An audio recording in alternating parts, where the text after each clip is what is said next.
Advocate নাজির আহমেদ যে রিটটা করেছিল সেই রিটে আমাদের বিকাশ চন্দ্র ভট্টাচার্য স্যার, তার জুনিয়র উদয় শঙ্কর চ্যাটার্জি, শামীম আহমেদ, সৈয়দ চন্দন হোসেন, আরো অনেকে এবং আরো অ্যাডভোকেট ছিল, দেবাশিস ব্যানার্জি, রাহিল রহমান, গুলশানারা পারভিন, শালিনী ব্যানার্জি, নাজির আহমেদ, রাজেশ জানাদের মতো উকিলরা ওই কোম্পানির মালিক তথা বাড়ির মালিকের হয়ে দাঁড়িয়ে অর্ডারটা বার করেছে আইনি লড়াই করে।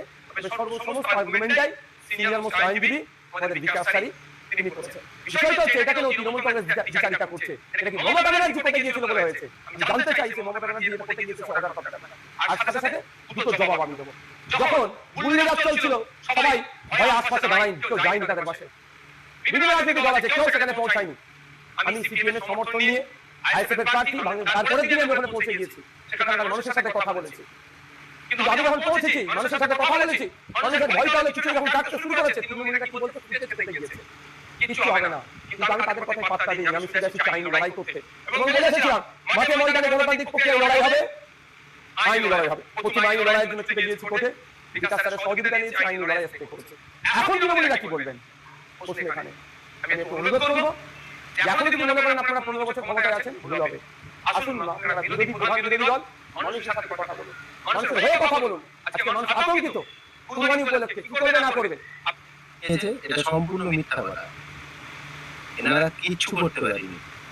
যাদের ঘর ভাঙছিল যে সাধারণ মানুষের, তারা সেই জায়গায় গিয়ে অর্ডারটা নিয়েছিল।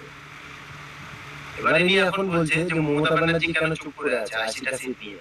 আচ্ছা এই কথাটা এই নওশাদ সিদ্দিকীর মুখে মানায়? সিদ্দিকী বলা আমার ভুল হবে। এই কথাটা কি নওশাদের মুখে মানায়? উনি নিজেই বলেছিলেন যে মমতা ব্যানার্জি মুসলমানদের ধ্বংস করছে, ধোঁকা দিচ্ছে। মুসলমানের মসিহা হয়ে উনি দাঁড়িয়েছিলেন, উনি আর ওনার ভাই। তাহলে এখন কেন টিএমসি গভর্নমেন্ট বলবে মুসলমানের হয়ে? তোমরাই তো সবসময় প্রচার করেছিলে যে টিএমসি গভর্নমেন্ট মুসলমানের দুশমন। তাহলে এখন কেন টিএমসি গভর্নমেন্টের নেতা মন্ত্রীরা মুসলমানের পাশে গিয়ে দাঁড়াবে? ওই দায়িত্বটা তো তোমরা নিয়েছিলে, তোমাদের ওই দায়িত্ব। তোমরা ওই দায়িত্ব নিয়ে বিজেপিকে আমাদের ওয়েস্ট বেঙ্গলে নিয়ে এসে আর এইসব খেলা খেলে এখন ফুটেজ খেতে গেলে হবে?